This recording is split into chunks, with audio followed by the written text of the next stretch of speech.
Hey, how's it going guys? My name is Ray and today I'm going to show you another classic Japanese technique, tempura. Let's go! Start by preparing the prawns. Just twist the head off. Peel off the shell from where the legs are, leaving the last part of the shell near the tail intact. And just wash the prawn, especially where the head was, and just set it aside until you peel all the prawns. Next step is to make a slit across the back. Take out the dirt sack.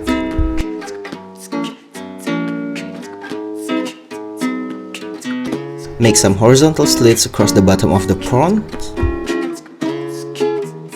and some diagonal slits across the back.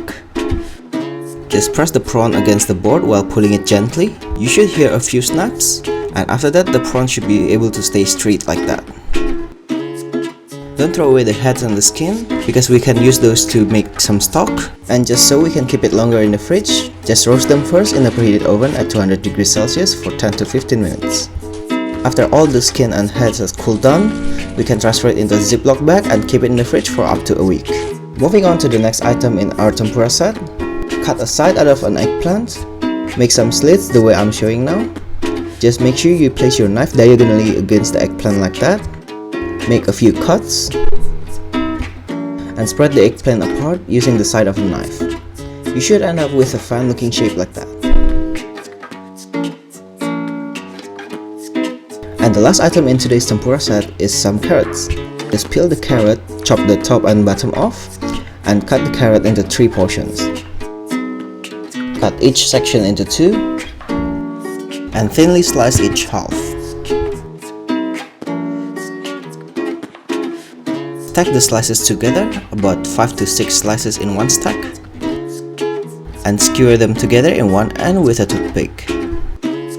Now you just have to fan out the carrot slices and you're good to go. So in the end you'll have something like these. Now we need to make the dry coating for the tempura. It's pretty simple really.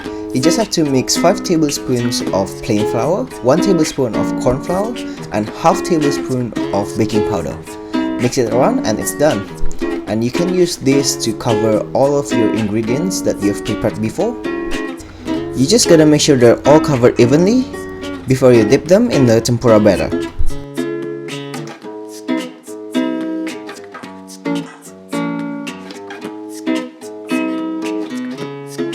For the tempura batter itself, mix the remaining flour mixture with 1 beaten egg and about 1.5 cup of cold water. And I'm talking about ice water here. Ice water is important to stop the flour from releasing too much gluten, which can make the batter less crispy. Mix the batter by using just a spoon, because the last thing you want is overworking the batter. And that's the consistency of the batter that you want. Next, heat up some oil in a pan over medium heat and test the temperature by using a few drops of the batter. And if it floats straight away like that, that means the oil is ready to use. For the prawn tempura, just handle it from the tail and dip the rest in the batter. And when putting it into the hot oil, shake it around a little bit to give that signature look of prawn tempura. Another thing to pay attention to when deep frying tempura is not to overcrowd the pan, because the batter is so cold that it's gonna drop the oil temperature really fast. Deep fry the prawn for about 1 to 2 minutes. For tempura, you don't exactly look for that typical golden brown deep fried stuff color. It's more like a really pale golden color like this, almost like the color of the oil. Next, just leave the prawn tempura aside and proceed with the rest of the ingredients using the same technique.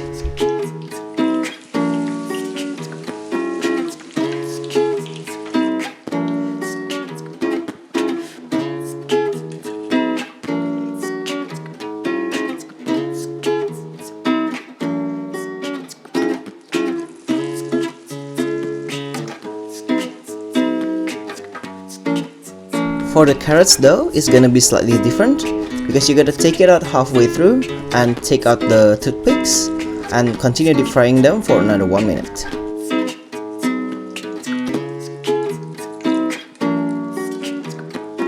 And when all your prawns, eggplants and carrots are deep fried, they're technically ready to be served straight away.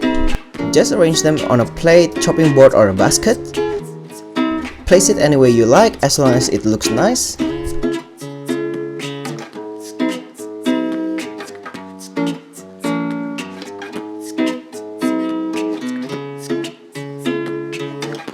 serve it with a small bowl of PONZU sauce.